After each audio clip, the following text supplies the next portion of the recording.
Case 1. On November 19th in a downtown Chicago corporate building, Security Chief Frank Whitmore, 42, was alerted to an unusual noise on the 10th floor. At that time of night, the building was virtually deserted. Most of the employees had already left, and outside of the janitorial staff on the lower levels, no one should be present. Following protocol, Whitmore took the elevator and rode up silently, his flashlight in one hand and the radio in the other. Upon arrival, the hallway was plunged into an eerie gloom. Only the distant flicker of a computer monitor dimly illuminated the gray hallway carpet. Something was not right. As he pushed open the door to the CEO's office, the shock of the scene took his breath away. On the floor, next to the mahogany desk, lay the body of Harry Calder, a 42-year-old man. His head was covered in blood, his body in an unnatural position, his arms outstretched in an odd way and his legs twisted. The blood had stained the carpet in an irregular pattern, but most disturbingly, he had been moved. Marks on the carpet indicated that someone had dragged him from another part of the office. Near the body, a heavy glass paperweight stained with blood rested just inches from his hand. It looked like the murder weapon. However, the office was surprisingly tidy, with no signs of a struggle, no open drawers or shuffled papers. The lights were off, but the blinds remained raised, allowing city light to enter the room in a dim glow. Frank Whitmore felt a shiver run down his spine. He touched nothing. He brought the radio to his mouth, and with a firm tone, he reported the situation. Detective Stark arrived at the building and confirmed that the body belonged to Harry Calder, personal assistant to A.P. Cade, an art mogul with a collection worth hundreds of millions. The body, bloody and with signs of having been dragged, lay in the executive director's office. A quick inspection revealed the absence of the Starry Night, a licensed Van Gogh replica recently purchased by Cade at private auction for $50 million. Everything pointed to a meticulously planned theft. Stark ordered a review of the security cameras, but discovered that those on the 10th floor had been turned off during the time window in which the crime was estimated to have occurred. Someone knew the security system well and knew how to move without leaving a trace. The head of security became the prime suspect because of his access and technical knowledge, but something didn't add up. If robbery was the motive, why murder Calder and leave his body in such an obvious place? And what role did a simple assistant play in a crime of such magnitude? Stark knew this went beyond a simple robbery. A.P. Cade, owner of the painting and the office where the body was found, would be key to unraveling the truth. With the first suspect so close, Detective Stark wasted no time in taking the head of security, Frank Whitmore, to a secluded interrogation room. Frank, a 38-year-old ex-military man with an impeccable security record, but a character known for his fiery temper, entered the room with tense shoulders and clasped hands. Despite his apparent discipline, his eyes betrayed nervousness. The detective got right to the point. He asked him about the stolen painting, but Frank denied knowing anything about it. His answer was quick, too mechanical, as if he was trying to convince himself as much as the investigators. But when Stark asked about the turned-off security cameras, the security chief hesitated. Finally, he admitted that he had disabled the cameras that night. Not for a crime, but for something far more embarrassing. Keeley, another employee of the building, and he had used the manager's office to have sex. He did not want there to be evidence of their encounter and had turned off the surveillance system to avoid any record. According to her testimony, while they were in the middle of the act, Keeley turned her head and saw Harry Calder's dead body in the corner of the room. It was she who screamed first. Frank's confession put him in an even more delicate position. He had access to the office, knew how to manipulate the cameras, and was at the crime scene before the body was officially discovered. For Stark, this opened up more questions than it answered. Did he disable the cameras to hide his infidelity, or to cover up a murder? Could he have found Harry there, been discovered, and murdered him in a panic attack? Frank insisted that he had not touched the body, that when he entered the office, Harry Calder was already dead. But Stark could not trust the word of a man who had tried to conceal his presence at the scene of the crime. Detective Stark left Frank Whitmore in the interrogation room and went to talk to Stevie Calder, the victim's wife. He knew that in many cases the close circle of the deceased hid the key answers. Stevie, 39, presented herself with a firm demeanor, though her eyes reflected a deep weariness. She was an independent woman, used to fending for herself, but her relationship with Harry Calder had been deteriorating for years. She described him as distant, obsessed with his work, and lately, increasingly restless. When Stark pressed questions about Harry's life, Stevie revealed a shocking secret. Her husband had been involved in something shady with art forgery. She discovered it by accident when she noticed his behavior becoming erratic. He was paranoid, taking phone calls on the sly and hiding documents in his studio. Stark already had information about Harry's criminal past. He had spent 6 months in prison for robbery a year ago, something Stevie coolly acknowledged. According to her, her marriage was already broken back then, and when Harry got out of prison, she tried to start over, but the secrets never quite went away. The detective pulled out his notebook and reviewed a crucial detail. Harry had recently received a mysterious $20,000 payment. Stevie didn't know where exactly it came from, but she suspected it was related to the stolen painting. She believed her husband discovered that Starry Night was a forgery and began investigating on his own. Most compromising was that Harry had access to the vault where the painting was kept. If he had planned something with the painting, that made him a key link in the crime. When Stark asked her directly if she had killed her husband, Stevie kept her composure. She said that on the night of the murder she was at home, but she had no witnesses to confirm her alibi.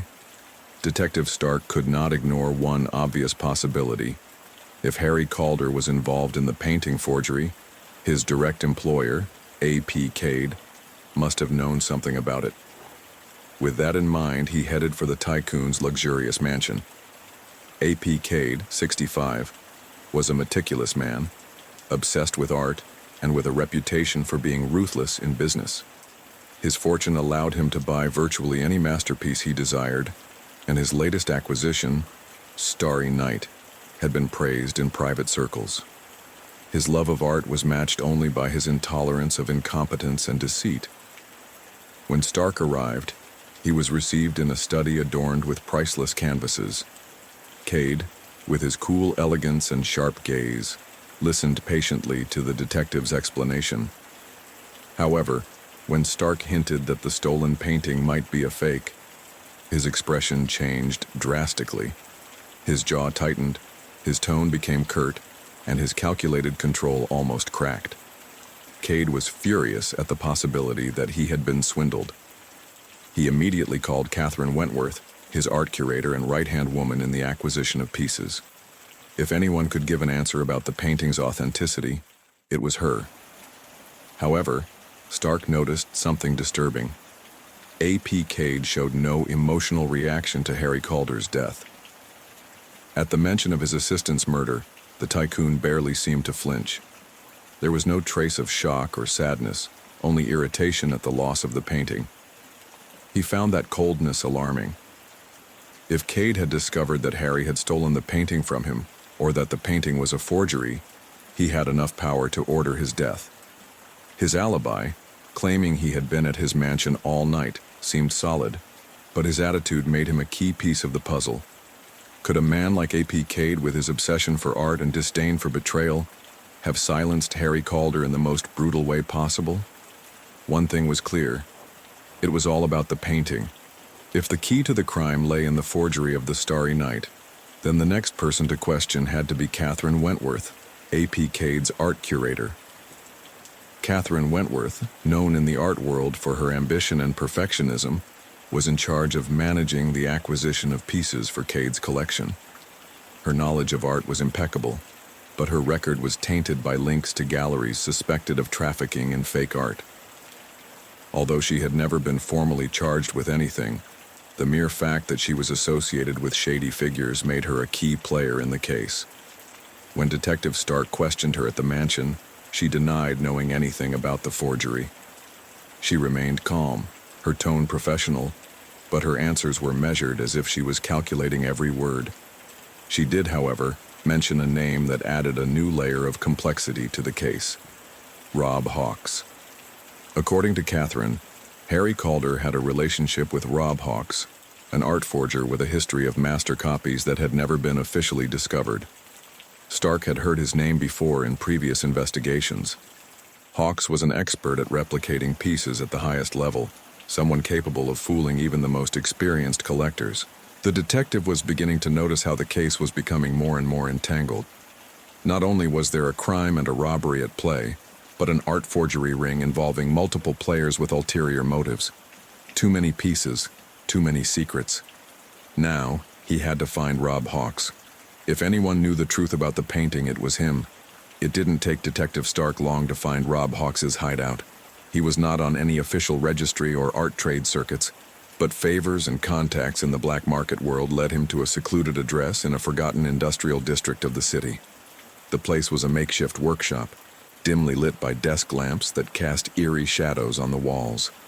There, among stacked canvases and brushes stained with dried paint, Rob Hawks, at 48, was a man whose talent for counterfeiting had cost him prison time. His criminal record was extensive, but he had managed to straddle the ambiguous line between legality and fraud. He now claimed to be dedicated solely to the creation of legitimate copies, sold as such, with no intention of cheating anyone. The interrogation revealed the inevitable. Harry Calder had hired him to make several replicas of the painting, but according to him, his involvement ended there. He had no connection with the theft or the murder. However, something in his body language gave him away. He avoided answering precisely, and his nervousness grew with each question. It didn't take the detective long to get to the crux of the matter. Harry Calder had not only ordered the copies, he was selling them as originals. This was not a simple, fraudulent business strategy. It had become a dangerous game when he tried to con the wrong person. A Russian mobster had acquired one of the fakes, believing it to be genuine. If he discovered the truth, there would be no lawsuits or trials, only lethal consequences. The fear in Hawks's eyes confirmed the seriousness of the matter. He knew what could happen when someone misled the wrong people. To cover his back, he had taken precautions in each of his works. On each copy, he left a hidden mark, a small alteration that only he knew about, so that he could prove at any time that they were not originals. But that was not enough to avoid tragedy. The detective began to tie up loose ends. If the mobster discovered the forgery before Harry's murder, then the motive for the crime was already clear. The possibility that it was all linked to revenge could not be ignored.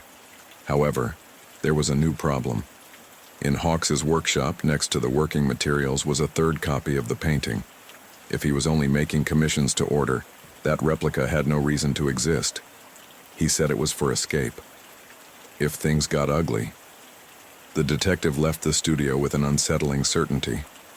The murder of Harry Calder had not been a simple robbery, but the consequence of a deception that had spread farther than anyone could have foreseen.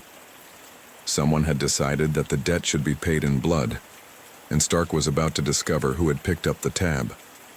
Detective Stark knew that the next key piece in the case would lead him to the most dangerous man of all. Shirali Arlov, a name that in clandestine art circles was mentioned with caution. Russian mobster, collector of illegal art, and a man meticulous in his vendettas. His name had come up too much in the investigation to be a mere coincidence. Arlov, in his 50s, had a history of shady dealings on the art black market. His influence extended through private auctions, fraudulent acquisitions, and a myriad of works of dubious provenance. He had never been arrested, but his reputation preceded him. He was not just an illegal businessman, he was someone who knew how to make those who betrayed him disappear. The detective managed to locate him in an exclusive private club on the outskirts of the city, a place where luxury was mixed with discretion. There, among aged whiskey and paintings of dubious provenance, Arlov received him with the calm of someone who is never afraid of the law. The detective was quick to state the reason for his visit. Arlov had lost the auction of the Starry Night to A.P. Cade. In the world of collectors, that meant more than just defeat. It was humiliation. But what connected it even more to the crime was the detail of the forgery. Harry Calder had been selling replicas as originals, and one of those copies had gotten into the wrong hands. However, Shirali Arlov knew something else.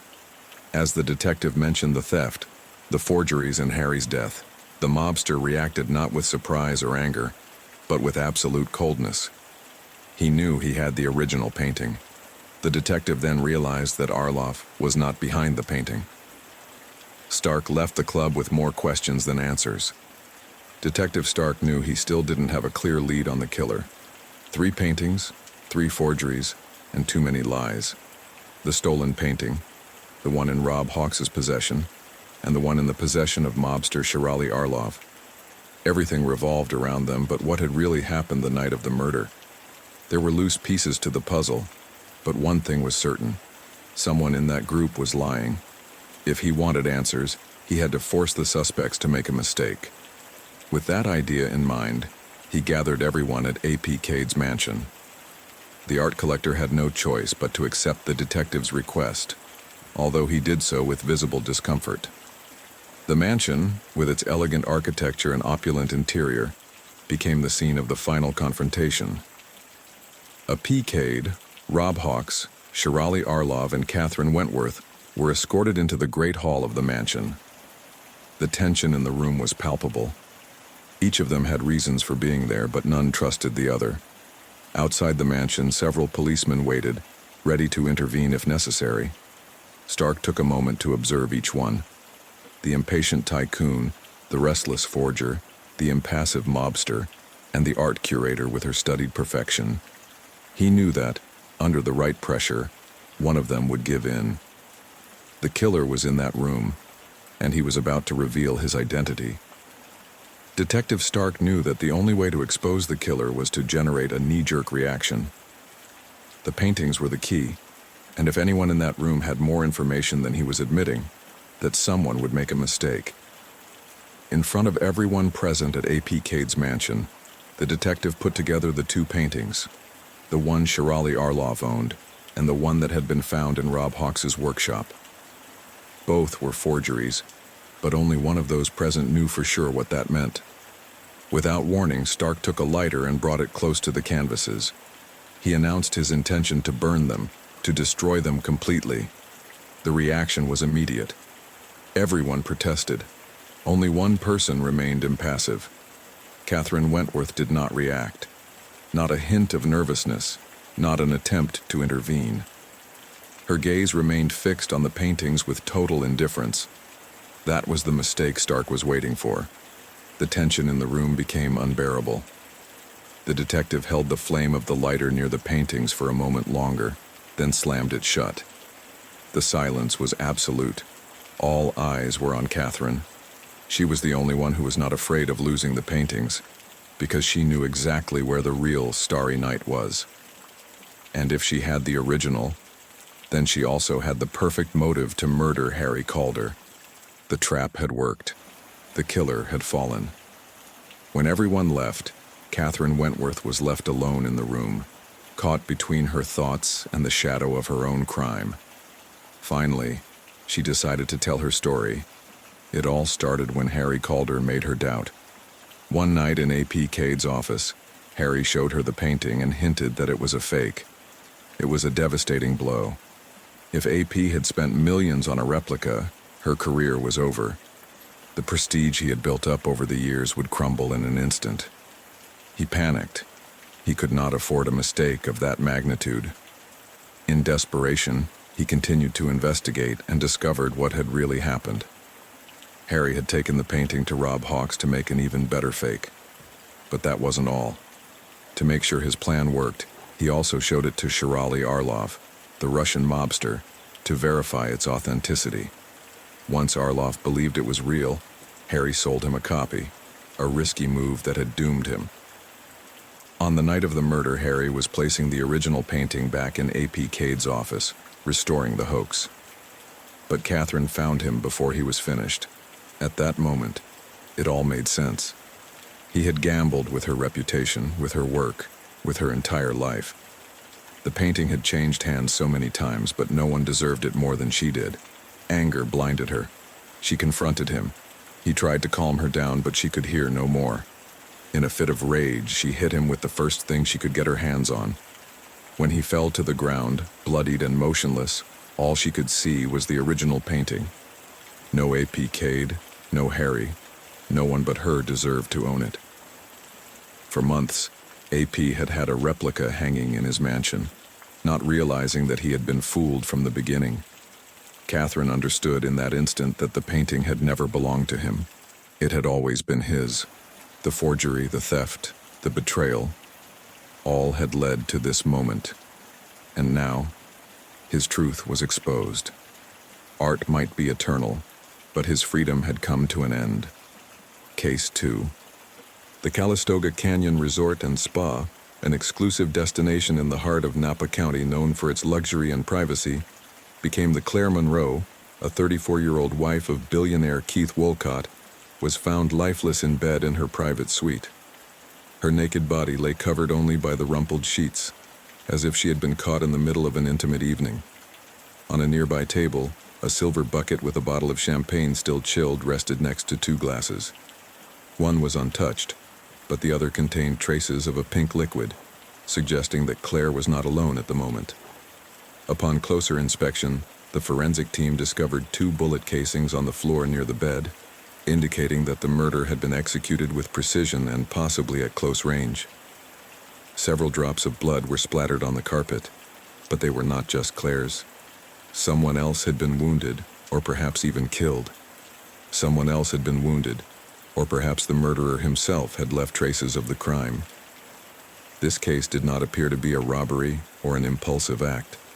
Everything indicated that something much more personal was at stake. And as the team began to gather clues, one thing was certain.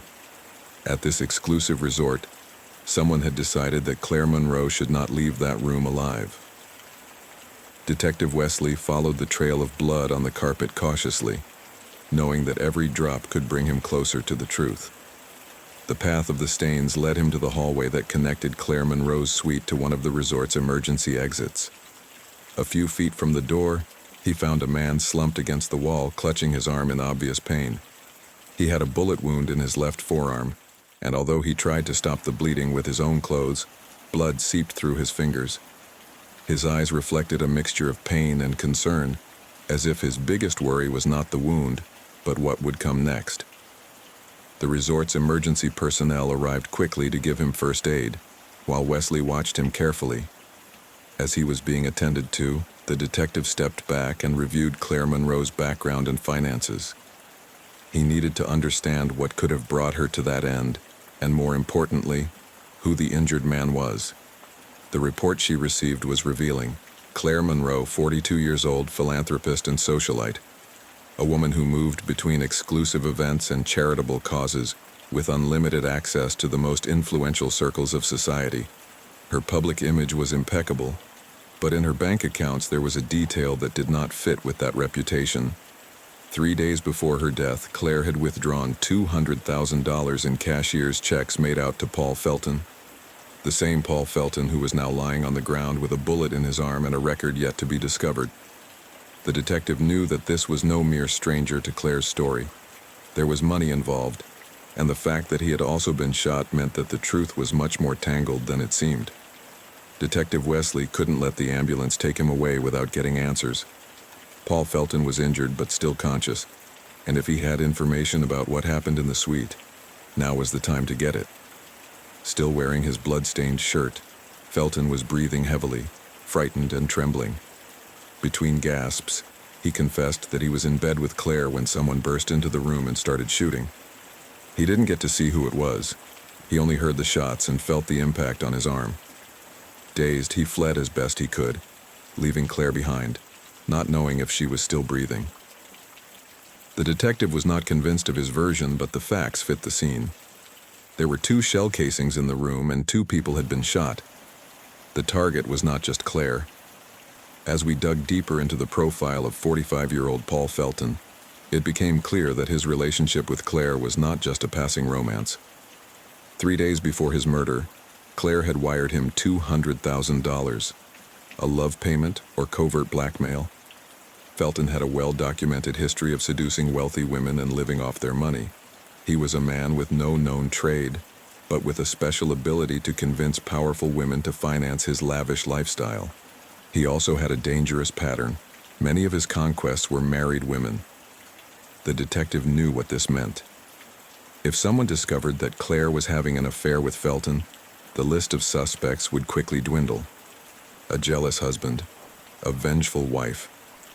The killer had intentionally left no witnesses. He wanted to make sure they both died that night.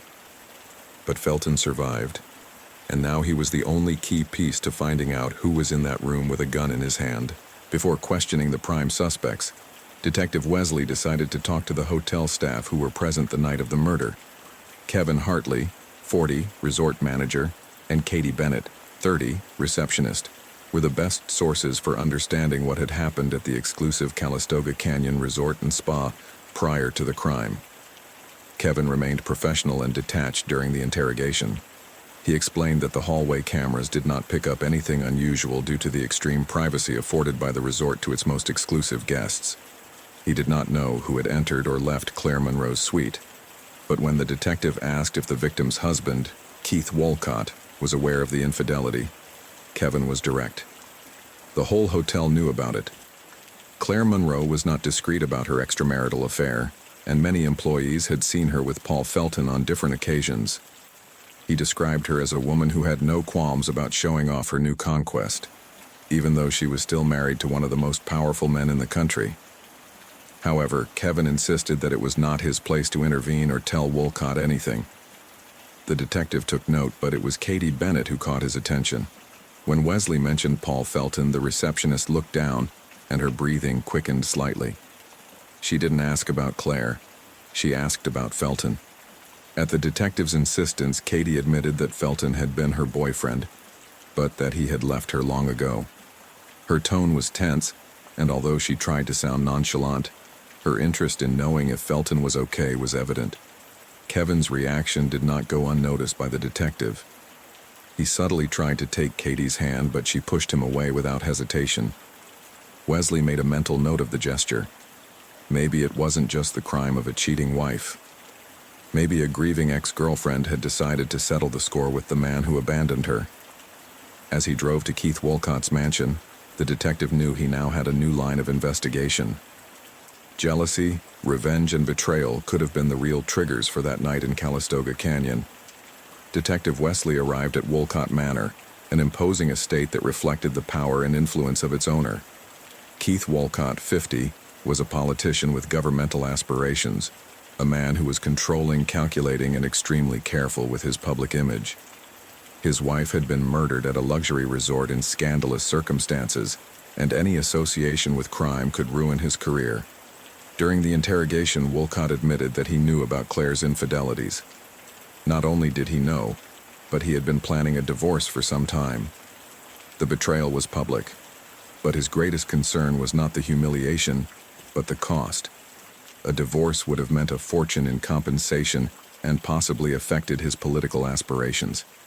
With Claire dead, those problems disappeared. The detective pressed further. Wolcott also knew about the $200,000 bank withdrawal Claire had made days before her death, but the version he knew was different.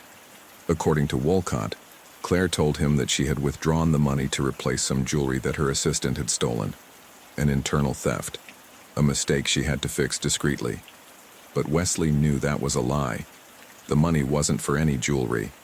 Claire had made up the story to hide the fact that she was giving that amount to Paul Felton.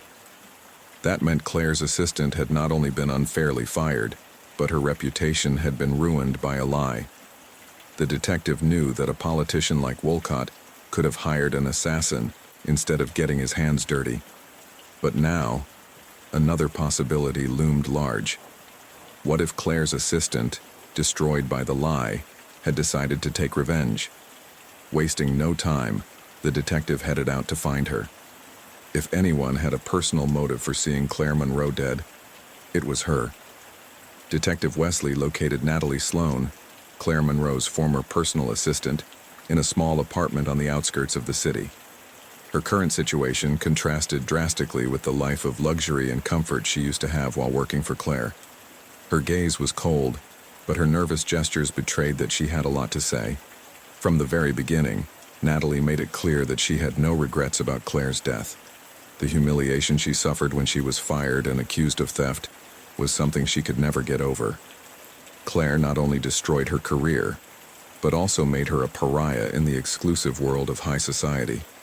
No one would hire her again after her reputation was ruined. However, despite his resentment, he denied having anything to do with the murder. His plan was different, much more calculated and without risk of imprisonment. He possessed incriminating photos of Claire with Paul Felton, images that irrefutably confirmed her infidelity. He planned to use them to blackmail her, making sure to obtain considerable financial compensation in exchange for her silence. Natalie was not naive. She knew that Keith Wolcott, Claire's husband, was probably already aware of his wife's infidelities. But that didn't matter. Her goal was never to expose the truth, but to take advantage of it. His voice became more agitated as he explained that his chance vanished at the worst moment. Just when he had everything set up, Claire was killed. Without Claire alive, blackmail was pointless. He couldn't get money out of a corpse. The detective watched her silently, analyzing every word. Her story made sense. Natalie wanted Claire to suffer, but she had no reason to kill her. Her plan depended on the victim being alive and willing to pay for her silence. Someone else had a much more definite reason to want her dead. Detective Wesley meticulously reviewed every line of investigation. Too many motives, too many suspects, and all with compelling enough reasons to want Claire Monroe dead. However, something about the case just didn't add up. Keith Wolcott, her husband, was a politician with ambitions that far exceeded his marriage. Claire's death spared him from a costly divorce and public humiliation. With her out of the way, he saved a fortune and avoided a scandal that could have ruined his career. Would he have been able to hire someone to get rid of her? Then there was Natalie Sloan, the former assistant. Fired in the midst of a scandal and falsely accused of theft, she had every reason to hold a grudge. She had tried to blackmail Claire with proof of her infidelity, but before she could collect, the socialite died. Was it an act of desperation? Or did Claire simply refuse to pay and Natalie, blinded by anger, decided to take justice into her own hands? On the other hand, Paul Felton, Claire's lover, was not exempt from suspicion either. She handed him $200,000, but what if she later demanded it back? Felton had a history of manipulating wealthy women to live off them, but this time, what if the victim had decided she was no longer going to be used? If Claire confronted him with a gun, an unfortunate struggle could have ended in her own death. The detective put his pen down on the pad and went over his notes carefully. All the clues indicated that Claire had been the target of the crime. And yet, something didn't add up. It was then that an idea began to take shape in his mind. What if they were looking at the case the other way around? What if the real target was not Claire Monroe, but Paul Felton? Detective Wesley returned to Calistoga Canyon Resort and Spa. Despite the murder that had occurred days earlier, everything seemed to be back to normal. Guests were still enjoying the luxury, the staff was being as courteous as ever, and the scandal was beginning to fade in the halls of the resort. However, one scene immediately caught his attention. Paul Felton, the man who had barely escaped with his life from the murder, was already back on his game. He was flirting with a new wealthy woman, with his charming smile and confident posture. Despite having been part of a crime, he seemed untroubled, untraumatized, and unaffected. That's when the detective noticed Katie Bennett at the front desk. The look on her face said it all. She wasn't looking at the scene with indifference or anger, but with a broken heart. She was still in love with Felton, despite everything he had done to her. But it was another detail that finally connected all the pieces. Kevin Hartley, the hotel manager, watched Katie sadly. That gesture said it all. Wesley had no more doubts. Detective Wesley took Kevin Hartley into the interrogation room. He knew the resort manager was emotionally invested in the case, and if he pressed the right point, he would crack. It started with a simple question. What did you think of Paul Felton? Kevin didn't hesitate. He called him scum, a man with no values, a parasite who lived off naive women. Then Wesley shifted the focus. If Felton was so despicable, why was Katie in love with him? Kevin became exalted. His face tightened, his fists clenched. He said he didn't know that Katie was sweet, kind, a woman who deserved more. Felton wasn't. He'd destroyed her emotionally, and she, despite everything, was still tied to him. The detective noticed how his voice trembled as he talked about Katie. Kevin wasn't just in love with her, he was obsessed. Kevin continued, his frustration evident. Katie knew who Felton was, knew how he manipulated women, how he took advantage of them, and yet, she didn't care. When Felton left her, Kevin tried to comfort her, to be there for her, to show her that he was different. But as long as Felton was still alive, she'd never have a chance. Felton would always have control over Katie. Wesley said nothing. He let him speak. The silence in the room was tense. Kevin was breathing rapidly, his mind drifting back to that night in Claire Monroe's suite. Then the detective asked, "And Claire?" Kevin laughed, a dry, bitter sound. He said Claire was not an innocent victim. She knew exactly what she was doing. She knew what kind of man Felton was. It was no accident.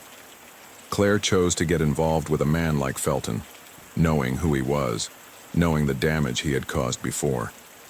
She was not innocent. The confession was made. Detective Wesley knew that only one detail was missing: how the murder occurred. Kevin Hartley, with a blank stare and a guilt-ridden face, finally confessed what he had done that night. She was working at the front desk when she saw Claire Monroe walk up to her suite with Paul Felton. It wasn't the first time, but this time was different. Minutes later, he heard Katie crying in the staff lounge. That image filled him with anger. Katie was still hurting for Felton, and he was still behaving like it was nothing. He was still tearing women apart and moving on without consequence. Kevin took the hotel's master key and went upstairs to Claire's private suite. His breathing was labored, his mind no longer thinking clearly. When he opened the door, he saw Claire and Felton in bed. The image completely blinded him. Without hesitation, he raised the gun and fired twice. One of the shots hit Claire, piercing her chest and ending her life in seconds. The other shot hit Felton in the arm, but did not kill him. Kevin didn't stick around to make sure of the outcome. He went in, fired, and ran out. He left the room before anyone could see him, leaving Felton injured and Claire dead in bed. The plan didn't go as expected. Felton survived, and Claire ended up a collateral victim of his obsession with Katie. Now, with his confession made, Kevin Hartley knew his life was over. Detective Wesley rose from the table, the truth finally exposed. The murder at Calistoga Canyon Resort and Spa was not a planned crime, but an explosion of jealousy and resentment that took one life and left another in limbo. The trial against Kevin Hartley took place 6 months after his arrest. The prosecution charged him with second-degree murder for the death of Claire Monroe and attempted murder for the attack on Paul Felton. His defense attempted to argue that his emotional state and his impulse to protect Katie led him to act without premeditation, but his use of the hotel's master key and his decision to carry a gun contradicted this. It was not an impulsive act, but a conscious decision to confront Felton with violence.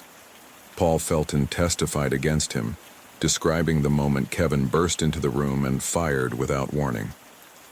Katie Bennett was also called to testify, and while she admitted to suffering for Felton, she made it clear that she never asked or implied that Kevin acted on her behalf. The jury deliberated for 3 days before returning its verdict: guilty of second-degree murder and assault with a deadly weapon.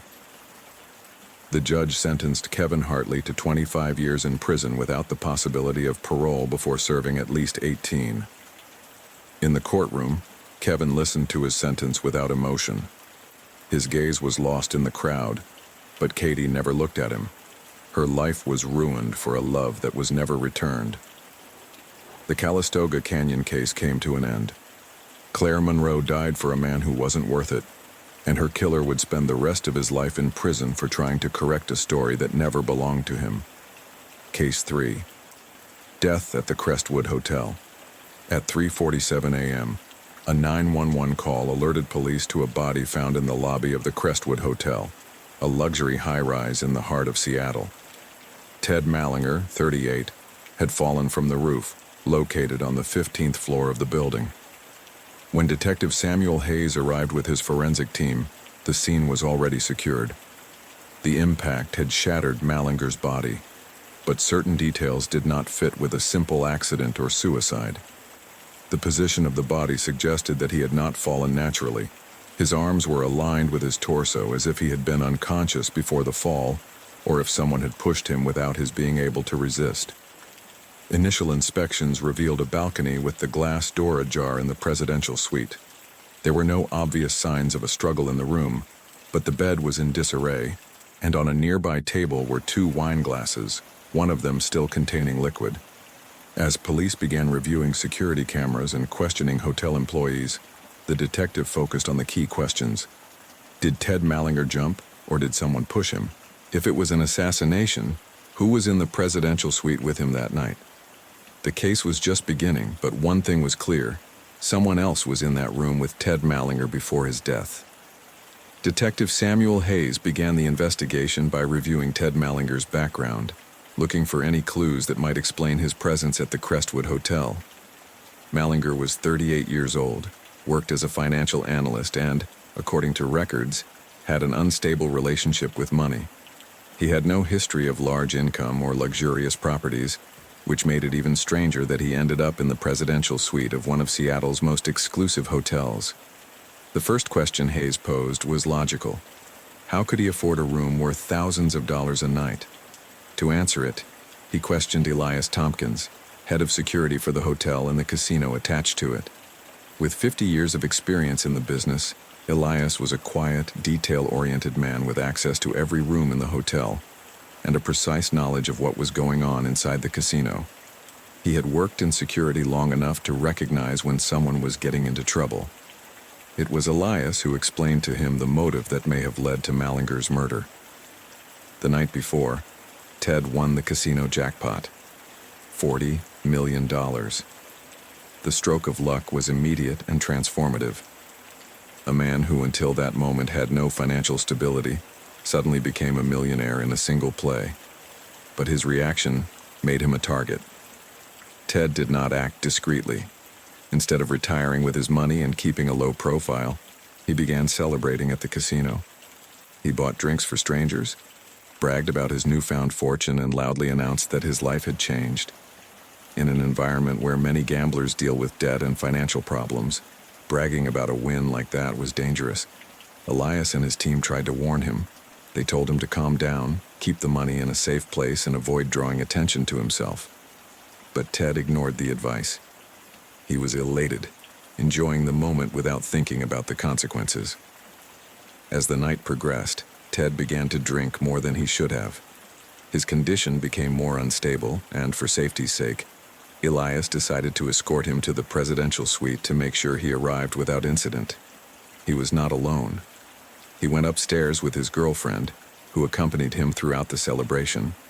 The detective knew her next step was clear.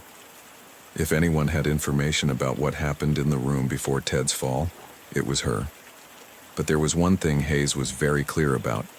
A man who has just won $40 million does not commit suicide. Not after spending the night celebrating his victory, surrounded by luxury and thinking about his future. Someone else pushed him. The question now was who and why. Before questioning Jamie, Detective Samuel Hayes received a key report from the forensic team. Fragments of black glass were found in Ted Mallinger's defensive wounds. Analysis confirmed that the fragments came from a broken champagne bottle in the presidential suite. This indicated a physical altercation prior to Ted's fall. Not only had he been attacked, but he had attempted to defend himself. With this information in mind, Hayes went to question Jamie, the last person to see him alive. Detective Samuel Hayes sat across from Jamie, the last person who had seen Ted Mallinger alive. Her expression was tense, but she didn't look worried. She didn't ask how Ted had died, or try to look devastated by his loss. She just stood there waiting. Jamie was quick to speak up. She didn't play the victim or try to soften the facts. It was she who convinced Ted to gamble at the casino that night. At first, it was just a game. Nothing serious, just a bit of fun. But when she saw that Ted was winning, she pushed him to keep gambling. Her enthusiasm rubbed off on him. He was a guy with financial insecurities, and she knew how to pump up his ego to keep him going. Then, the unexpected happened. Ted won the jackpot. $40 million. Jamie recalled the moment when the slot machine screen lit up and the sound of victory echoed throughout the casino. At first, the excitement was overwhelming. Ted was elated, screaming, celebrating, thinking he was the luckiest man in the world. Jamie celebrated too, hugging him, kissing him, convinced that her life had changed forever. But it all came crashing down when Ted pulled her aside and told her to leave. He didn't need her anymore. His luck had changed, and with it his perception of who deserved to be by his side. Jamie couldn't believe it. In a matter of minutes, she went from being his partner in victory to being completely written off. It didn't matter how many months they had spent together, or how she had supported him when he was broke. For Ted, she was no longer part of his new life. When they went up to the presidential suite, Jamie's fury began to surface. The mood changed. Ted was no longer drunk on joy, but on power. He spoke to her with contempt, as if she had never meant anything. He scoffed at the idea of staying together. Jamie lost control. He grabbed a bottle of champagne and smashed it against the table, breaking it in the process. She held it in her hand, screaming, insulting him, demanding an explanation. Ted tried to calm her down, but she would not calm down. In the midst of her fit of rage, she lunged at him, cutting him with the glass in the scuffle. In her version, Ted managed to push her away and Ella left the room, looking for help. But before he left, he saw someone who had seen them since they won the award, who are in the hallway. Detective Samuel Hayes sat across from Red Calloway, the man security cameras had caught hovering around the presidential suite the night of Ted Mallinger's death. A compulsive gambler, frustrated and obsessed with slots, he had spent years gambling in casinos, surviving on lucky breaks, and living with the desperation of those who have lost everything more times than they can count. His appearance betrayed the life he led. Dark circles under his eyes, trembling hands, and an expression hardened by bitterness. This was no tourist gambling for fun. He was a man whose existence revolved around gambling machines. The detective knew why he was there, but he didn't start with an accusation. Instead, he let Calloway speak. Red was quick to explain his story. He had spent more than 11 hours straight playing the same slot machine. He knew the jackpot was near. He had felt it. He could almost hear the coins falling, the sound of winning. It was his turn to win. But his patience ran out. He got up for just a few seconds to get something to drink. At that instant, Ted Mallinger took his place. When Calloway returned, he witnessed the moment when Ted earned the $40 million. His world crumbled in a second. All the money, all the luck, everything I had hoped for years was taken away by a stranger with a beginner's streak. Enraged, he went after him. At the casino, he caught up with him and confronted him. Ted, drunk with emotion, barely looked at him. He mocked his anger, treated him like just another loser. That made him lose control. He yelled at him in the middle of everyone, told him that this money was not his, that he should be the one to have it. Ted ignored him and continued celebrating. Hours later, Calloway appeared in the 15th floor hallway just outside the presidential suite. The detective pressed him. If he was so devastated, why didn't he leave the casino? Why did he go up to Ted's suite? Calloway averted his gaze. His voice trembled slightly. He said he climbed up to the roof of the hotel to kill himself, that the pain of losing his only chance was too much. He stood there on the edge of the void, looking down. But at the last moment, he didn't have the courage to jump. Detective Hayes didn't believe him. The cameras didn't show him on the roof. They showed him wandering down the hallway of the presidential suite. I wasn't there to end his life.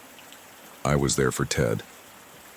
The interrogation did not end with a confession, but it left a certainty. Red Calloway had more to lose than any other suspect. The question was, how far did he go to regain the luck he felt had been taken from him? The truth was near, but still slipping away in the shadows. Detective Samuel Hayes had Red Calloway as a suspect, but he didn't have a confession. something didn't quite add up. The detective decided to pursue another line of investigation. He knew that casinos not only attracted gamblers, but also people who made a living from them without even gambling. Swindlers, loan sharks, cheats, and those who saw other people's victories as personal opportunities. If anyone else had followed Ted that night, he had to find out. Reviewing the casino's records of big winners, he found a disturbing pattern. Jackpot winners used to disappear or die. The records were not public, but with the help of the forensic team and a contact in the casino regulatory department, Hayes accessed a list of people who had won millions of dollars over the past 5 years at the Crestwood Hotel. The result froze his blood.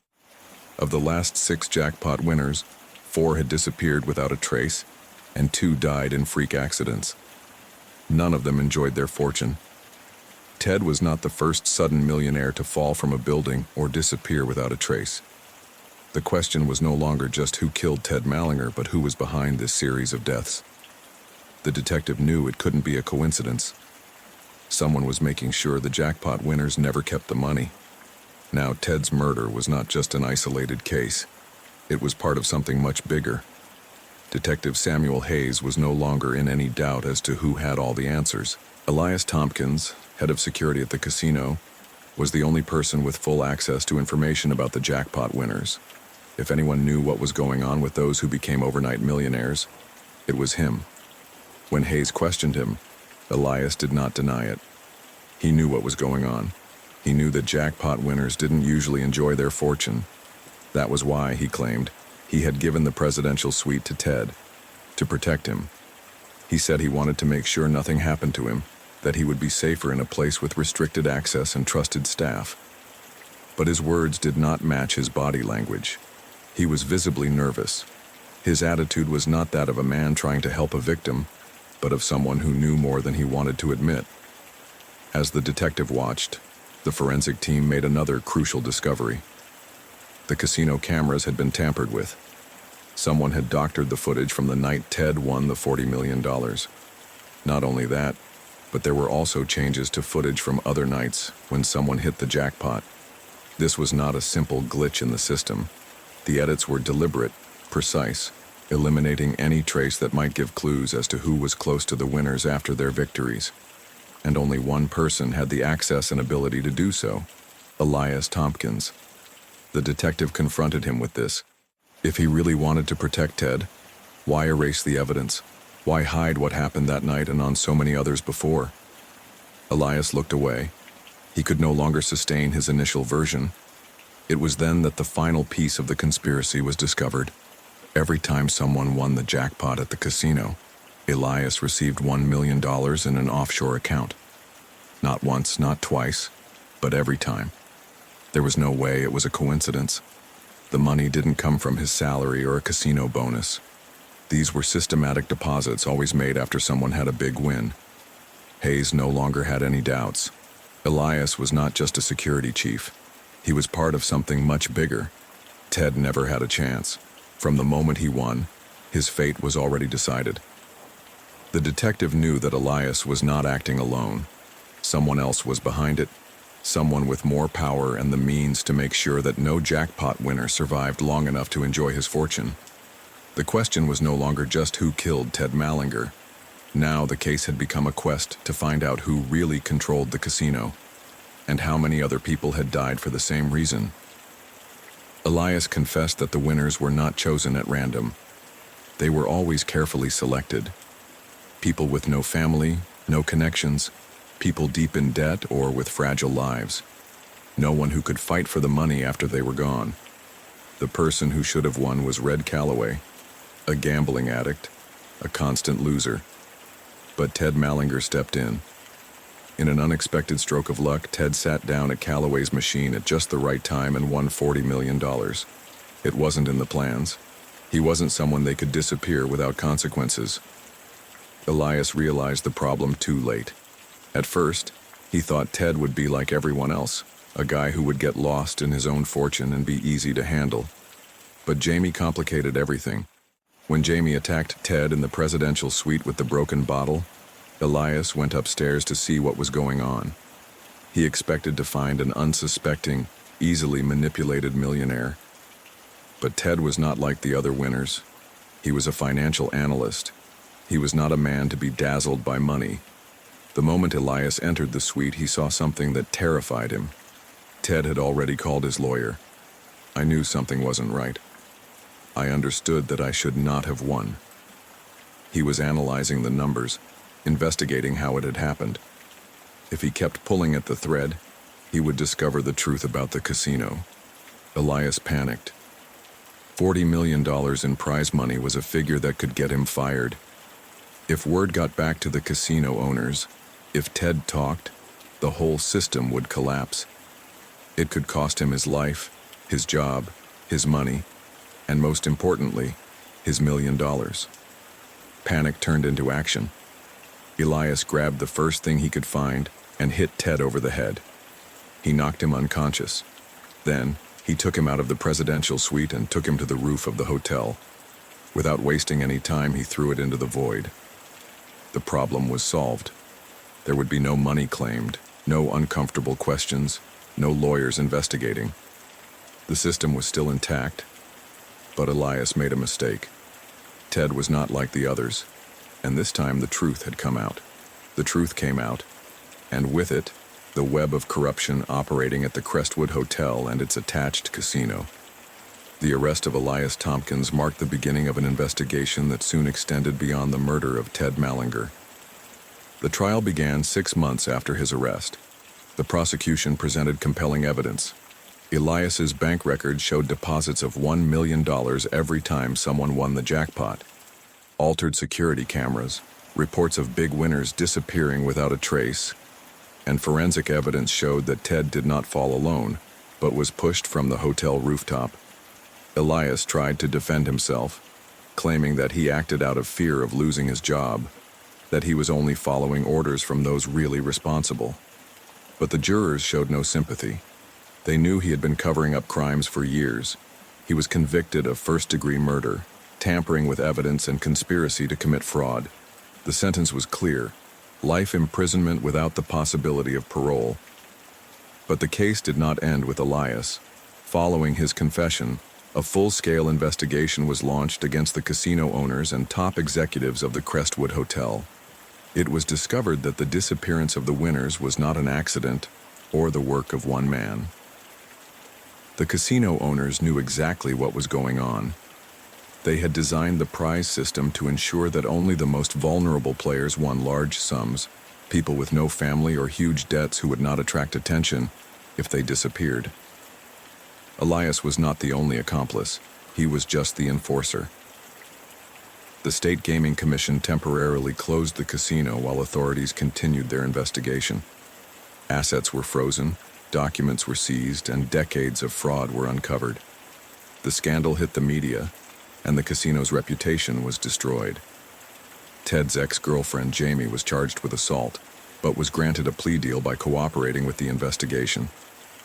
Red Calloway, although initially a suspect, was cleared after it was confirmed that he was not involved in Ted's death. The Crestwood Hotel was never the same. Lawsuits from families of other missing winners piled up, and public pressure caused the company that owned the casino to sell its assets to avoid a total collapse. Detective Samuel Hayes closed the case with a disturbing certainty. Ted Mallinger's death was not the first in that casino, but it was the last. With his murder, a criminal system that had operated for years in the shadows crumbled. Ted should never have won, but it was his victory that put an end to a crime ring that would otherwise have continued to operate. Case 4. The Marchesa Mansion was the setting for an exclusive evening. High society gathered amid glasses of champagne and elegant conversations. Everything was proceeding normally until staggering footsteps were heard on the second floor. Scarlett Mercier, the hostess, appeared in the hallway. Her skin was pale, her lips frothy, and her gaze lost. She looked down at the crowd gathered on the first floor, but her body was no longer responsive. She tried to hold on to the balcony railing, but her strength left her. Her body collapsed into the void. The impact against the marble floor was dry. Panic gripped the room. The guests recoiled in horror. Scarlett Mercier was dead. and someone at the mansion was responsible. Arriving at the scene, Detective Hale scanned the Marquesa mansion with his eyes. The female guests were still in shock as the officers questioned witnesses. The luxury of the house contrasted with the death scene in the center of the room. Hale paused in front of the family portraits. Scarlett Mercier always appeared flawless, her image carefully constructed. But as he looked at her body on the floor, something didn't fit. One eye was perfectly made up, the other without mascara, as if her grooming routine had been interrupted. Next to her hand, on a cocktail napkin, a message written in lipstick read, "Now we're even." The message was clear. The killer not only wanted to kill her, he wanted them to know why. The coroner confirmed the cause of death. Scarlett had been poisoned with rat poison mixed in her wine glass. The symptoms matched the scene: convulsions, foaming at the mouth, and paralysis before death. It was no accident. Someone in that mansion wanted Scarlett to suffer. The guest list was long, but Detective Hale would focus on those who had a direct connection to Scarlett Mercier. Statistics indicated that the husband should be the first to be questioned. Victor Marchese, a 48-year-old real estate magnate, was known for his charisma in public and his ability to close difficult deals. In his personal life, however, his attitude was different. Cooler, more calculating, someone who saw relationships as an extension of his image and success. When the interrogation began, he showed no great emotion at his wife's death. There was no crying, no anger, not even surprise. He spoke of Scarlett in practical terms, almost as if she were a business asset he had lost. The first thing he admitted was that his marriage was a sham. There had long since been no love or affection left, but maintaining the image of a power couple was key to his business. At social events, Scarlett was his perfect complement, the successful and sophisticated wife who projected stability. But behind closed doors, everyone lived their own lives. Contrary to what many thought, Victor was not the only one with economic power in the couple. In fact, at one point, his financial situation depended entirely on Scarlett. He went through a rough patch in business, a crisis that left him on the verge of bankruptcy. It was Scarlett who saved him. While his real estate business was faltering, his wife was thriving with her handcrafted jewelry business. She sold exclusive pieces and was doing extraordinarily well. It was her money that got him out of trouble, something that hurt his pride. Scarlett also took charge of managing the family finances. She was meticulous, disciplined, and ruthless in business. She didn't take unnecessary risks, didn't do financial favors without a purpose. Victor, on the other hand, was used to playing big, investing without consultation. With Scarlett controlling the money, his frustration grew. The detective reviewed the evidence and found another point against him. The poison that killed Scarlett, a rat compound, was found in her home. It was not a foreign substance on the property, but the coincidence was too strong to ignore. When Hale confronted him with this fact, Victor was unfazed. He said Scarlett used it for the garden, to prevent pests in the bushes near the terrace. He said he never paid attention to it, that she handled those details. There was something more disturbing. Scarlett's keys had disappeared after her death. They were not in her dress, nor near the body. Someone had taken them, but all the same, something didn't quite fit. If Victor had killed Scarlett, his motive had to be strong, and money was not a sufficient motive. He did not benefit financially from her death. His business still depended on the image they built together. Without Scarlett, his financial credibility could suffer. Detective Hale didn't rule out Victor as a suspect, but he wasn't convinced he was the killer either. If he didn't do it, someone at the mansion made sure all the clues pointed in his direction. Detective Hale was preparing to question some of Scarlett's close friends when a call alerted him. One of the people with a direct connection to the victim was attempting to leave town. Asra Feldman, financial manager and confidant of Victor Marchese, was about to be stopped at the bus station when Hale arrived. He was waiting for her with a tense look on his face, his arms crossed, and his carry-on bag ready for the trip he wasn't going to take. 42 years old, Scarlett and Victor's trusted accountant. She was a secretive, ambitious woman with an unblemished record in finance. But now, her attempted escape made her a prime suspect. The detective was direct. She knew that at the party someone had overheard her arguing with Scarlett. It was not a trivial argument. Things were said loudly enough for the female guests to notice the tension. Rumors in high society were spreading fast. It was said that Azra not only managed Victor's finances but was also his mistress. But what was most striking was his behavior after Scarlett's death. He fled the event, emptied his bank accounts, and was heading out of town in a hurry. The detective confronted her. If she had nothing to hide, why run away? Azra exhaled in frustration and blurted out the truth. She wasn't having an affair with Victor. That was the rumor Scarlett had spread to ruin his reputation. What he was really hiding was something more serious. He had been using Scarlett's money to make high-risk investments that didn't turn out as he expected. The losses were large, and Scarlett was about to find out. It wasn't a simple accounting discrepancy. If Scarlett reported it, Azra could face fraud charges and lose everything. The night of the party, Scarlett confronted her. She accused her of being a traitor, of having played on her trust.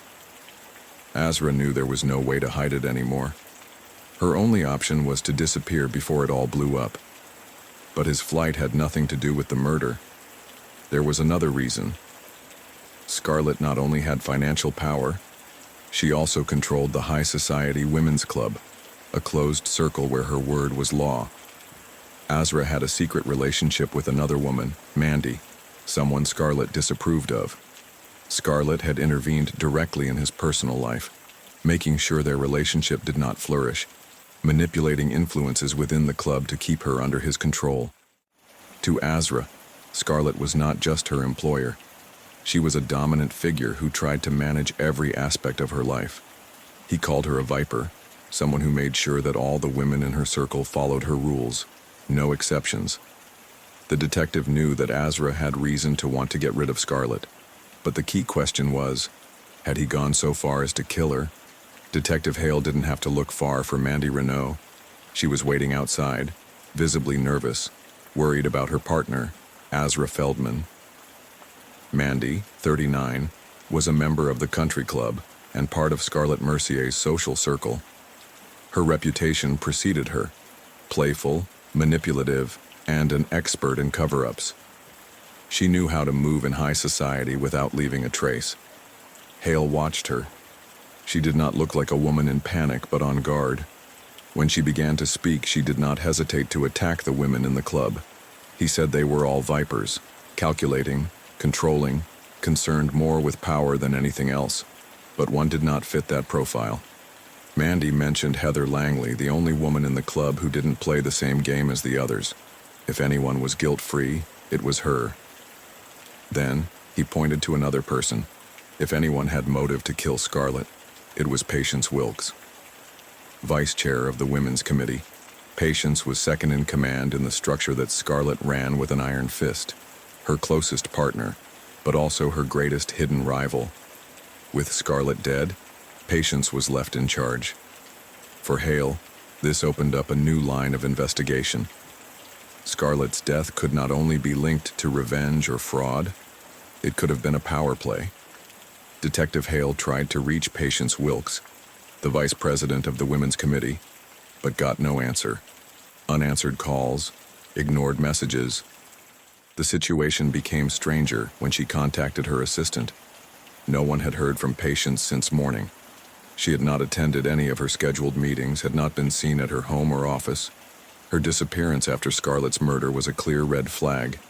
If Patience stole Scarlett's keys after her death, what was she doing with them? The detective knew he had to find her, but he would waste no time. While she was being located, he decided to question Heather Langley, one of the few in the club who was not involved in the manipulation and power games of the other women.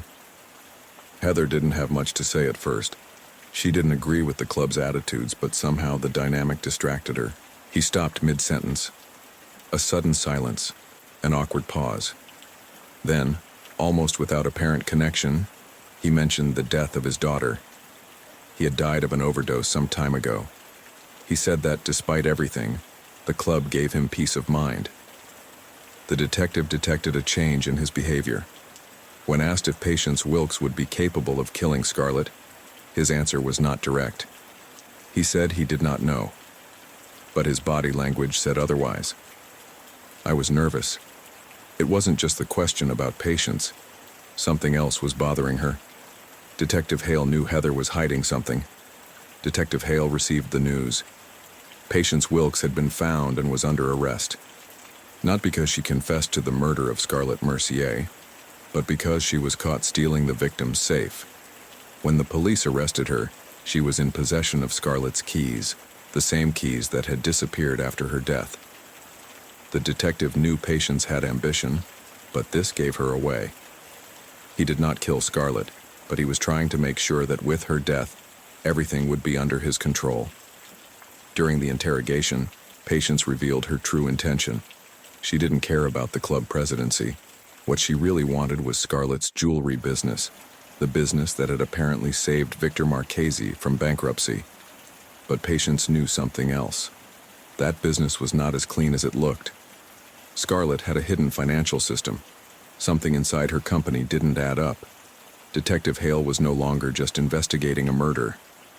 Now he was following the trail of a dirty business deal that could be the key to discovering who really killed Scarlett Mercier. Detective Hale received the news. Patience Wilkes had been arrested. It was not because she confessed to the murder of Scarlett Mercier, but because she was caught trying to open the victim's safe. When the police found her, she was in possession of Scarlett's keys, the same keys that had disappeared after her death. In the interrogation room, Patience was haughty at first. She didn't deny anything, but neither did she show remorse. She settled into the chair, crossed her legs gracefully, and looked at the detective as if he were a minor inconvenience in her day. It didn't take him long to speak up. There was no point in denying the obvious. The first thing she made clear was that she had not killed Scarlett. Scarlett was his partner, his rival, and in many ways, his biggest obstacle. But if anyone believed she had soiled her hands with something as vulgar as murder, they were underestimating her. What I really wanted was the jewelry business. With Scarlett dead, she would be left as the most influential figure in the women's club, but that wasn't enough. What really mattered was not the club, but the money. Scarlett's jewelry business was not as transparent as it seemed. Patience knew things. She had seen strange bank movements, clients paying exorbitant amounts in cash, transfers to accounts that didn't make sense. Scarlett wasn't just selling jewelry. Something else was going on inside her company, and Patience was determined to find out what it was. But for that, I needed the safe. When Hale asked her why she had stolen the keys after Scarlett's death, Patience smiled coldly. He said he wasn't going to let all that money fall into the wrong hands. Victor Marchese didn't deserve it. The club didn't deserve it, and definitely not the police. If anyone was going to profit from Scarlett's death, it would be her. Detective Hale knew Patience was not the killer, but her attempted robbery confirmed something important. Scarlett had not only been killed out of revenge, jealousy, or power. There was dirty money involved, and someone else in that mansion knew exactly what Scarlett had been doing before she died. Detective Hale put all the pieces together. Every clue, every testimony, every movement in the mansion. The prime suspect was still Patience Wilkes, but something didn't quite fit. The murder had too many layers: revenge, power, money.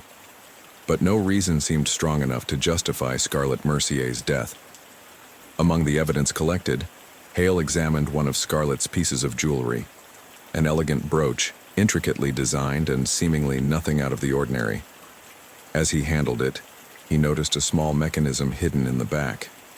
With a slight twist, the jewel opened. Inside, a small bag of drugs fell out. A precise dose, carefully hidden. He immediately passed the evidence to narcotics. Hours later, the narcotics team confirmed what the detective already suspected. Scarlett's jewelry wasn't just luxury accessories. They were secret compartments for hiding drugs. It was no small business. They discovered a well-structured drug sales circuit, operating in the exclusive circles of the country club. The leader of the trafficking was a man known as Digger, a distributor with connections in the underworld. Scarlett didn't just know about it, she was part of the system. He used his jewelry as a method of distribution, ensuring that shipments went unnoticed at high society events. Women at the country club bought more than jewelry. Scarlett's murder no longer seemed like a simple settling of personal scores. There was money, drugs, and criminal associates involved. Detective Hale knew that the real killer had not killed Scarlett out of revenge or for power at the club. All the evidence pointed to Patience Wilkes. The evidence was compelling, but Detective Hale knew something didn't quite add up. At dawn, he decided to confront her directly. If Patience had been behind Scarlett Mercier's murder, she would have to break down under questioning. But his surprise was greater when he arrived on the scene. Patience Wilkes was dead. Her body was found in the club's massage room, stabbed in the abdomen with a knife. The second murder in less than 24 hours. The investigation was not only still open, it was now even more complex. If Patience had killed Scarlett, why would anyone eliminate her afterwards? Detective Hale understood on the spot. Patience did not kill Scarlett. Patience wanted to take control of Scarlett's drug business. But someone else was one step ahead. Someone who could not allow Patience to take power. Now, there was only one person left with sufficient reason to eliminate both. The real killer was still at large. Detective Hale had Heather Langley brought into the interrogation room. He knew she was responsible. The evidence pointed to her, and the motivation was clear. When Heather sat down across from him, her posture was rigid. She did not look away, but her hands were trembling slightly. Hale didn't mince words. He told her he knew. He told her about his daughter, how she died from the same drugs Scarlett was distributing. Heather made no attempt to deny it. Her eyes filled with tears, but her voice was charged with pent-up rage. She was not a helpless victim. She was a mother who had taken justice into her own hands. Between tears and anger, he admitted everything. She said she couldn't bear to see Scarlett throwing parties, laughing, pretending to be a successful woman, while her daughter was dead. He said he waited for the perfect moment. He prepared the poison, poured it into his wine glass, and watched as Scarlett drank unsuspectingly. He said that seeing her stagger, lose control of her body and fall from the balcony was the closing of a wound that would never heal.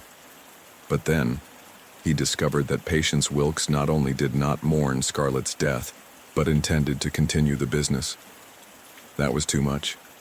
Patience Wilkes died because Heather made sure to finish what she started. Hale left the last piece of evidence on the table, the lipstick on the napkin with the message, "Now we are even." It was an exclusive brand that only Heather wore. She was also the only woman at the party not wearing a single piece of Scarlett jewelry. Not because he couldn't afford them, because he knew what those jewels really hid. Heather stood silently, staring at the floor. He did not ask for forgiveness. He did not try to justify himself any further. When the officers handcuffed her and led her out of the courtroom, Detective Hale knew the case was closed. Scarlett died for revenge. Patience died because she didn't get the message. Heather Langley had done justice in her own way, and in her mind, the matter was settled. Heather Langley's trial began 6 months after her arrest. Prosecutors charged her with 2 counts of first-degree murder.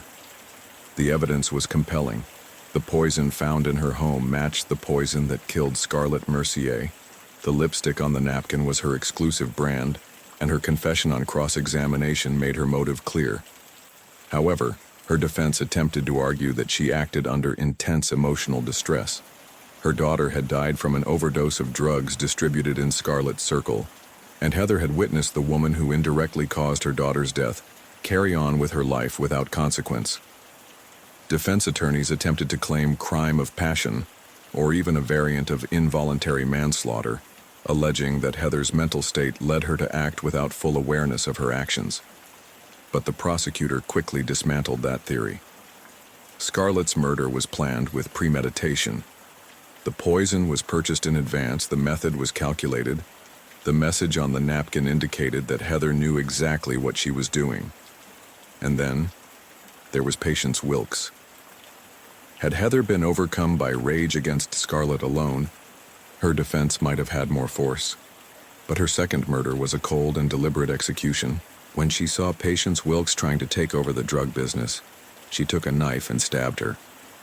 There was no impulsiveness in that act. It was the conscious decision of a woman who had already crossed the line into murder once and did not hesitate to do it again. The jury deliberated for 3 days before reaching its verdict. Guilty of first-degree murder in the death of Scarlett Mercier. Guilty of second-degree murder in the death of Patience Wilkes. The judge sentenced Heather Langley to life in prison without the possibility of parole before serving 30 years in prison. This was not instant revenge. It was a methodical, cold, and calculated murder. The case left a strong impression on public opinion. Many sympathized with Heather's pain, understanding her suffering as a mother, but few justified the murders. Scarlett Mercier's story ended with her death, but the legacy of corruption she left in her wake caused the Women's Club to crumble. Investigations into the drug business continued. The trafficker Digger was arrested months later, and the distribution circuit that Scarlett had built was dismantled. Detective Hale closed the file knowing that not all crimes are committed out of ambition or power. Some are simply the result of a wound that never healed. Case 5. On October 12th, at the exclusive Pelican Cove Marina in Sausalito, California, the salty breeze drifted over the dock as the stillness of dawn enveloped the luxury yachts docked. But that tranquility was shattered when Detective Evan Mercer, a veteran Marine County homicide detective, set foot on the deck of the Blue Horizon, Jim Holloway's private yacht. He had received the call hours earlier. The businessman had not been seen since the night before, and his boat remained docked with the deck light on. To the naked eye, everything appeared to be in order. No signs of theft, no forced doors, no apparent chaos. But Mercer, with his instincts honed by years of solving crimes, knew something wasn't right. He walked slowly across the deck, his gaze roaming over every detail until he saw it. A dark stain, almost imperceptible, interrupted the polished sheen of the wood. Blood. Not much, but enough to set off his alarms. Then something else caught his attention. The yacht's anchor was submerged, though the boat was still firmly tied to the dock. That didn't make sense. Following his intuition, he ordered it hoisted. As the chain began to tighten and the anchor emerged from the depths, the air seemed to freeze. Tangled in the metal links, his suit still clinging to his body and his eyes wide in an expression of eternal panic, lay the corpse of Jim Holloway. His pale skin contrasted with the blackness of the water dripping from his face. It had been no accident. There was no escape. Someone had made sure he died like this. Chained, dragged to the bottom, conscious to the last second of his fate.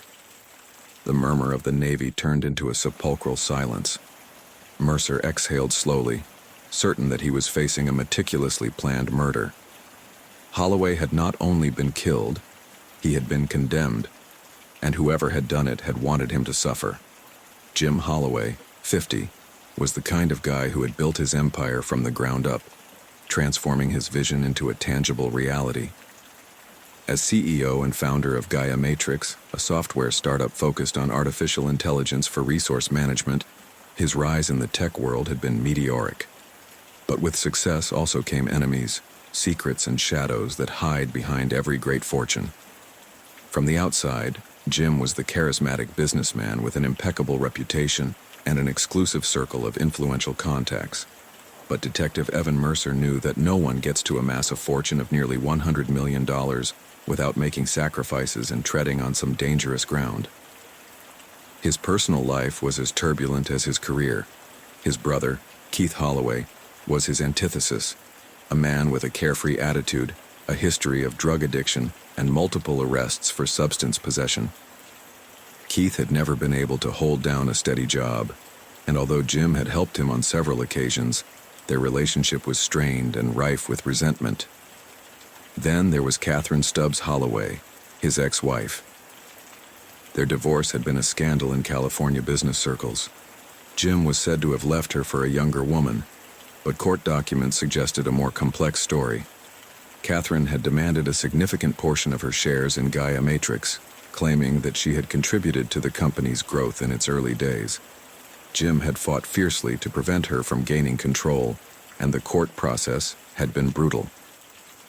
The last time they saw each other in public, the cameras caught Catherine giving him a look that could have pierced steel. Brooke Sanders, his personal psychiatrist, was another key player in Holloway's story. Mercer discovered that Jim attended regular sessions with her, although his records were confidential. The most intriguing part of the case came with the financial information. A few days before his murder, Jim had withdrawn $10 million from his bank account. There were no records of where that money went, no transfers, no obvious investments. It just disappeared.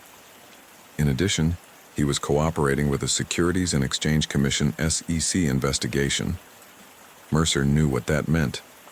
The SEC didn't investigate companies unless there was a serious motive: financial fraud, stock manipulation, or insider trading. If Jim was cooperating with them, he was likely to be willing to turn over information that could have put his company and its partners at risk. The detective took a step back, staring at the puzzle in front of him. Jim Holloway had too many enemies, too many secrets, and too many reasons for anyone to want him dead. Now, the real question was, who had made sure he disappeared in the most ruthless way possible? Keith Holloway dropped heavily into the interrogation room chair, his erratic gaze sweeping the room. He did not seem devastated by his brother's death. Rather, his expression wavered between annoyance and indifference, as if this interrogation was a waste of time. Detective Evan Mercer watched him silently for a few seconds before beginning. He had dealt with men like Keith before, troubled, impulsive, and resentful enough to have a motive to kill. When the inheritance was mentioned to him, Keith's reaction was immediate. He tensed, exhaled sharply, and muttered disdainfully, "What the hell would I do that for?" He didn't sound hurt, but indignant.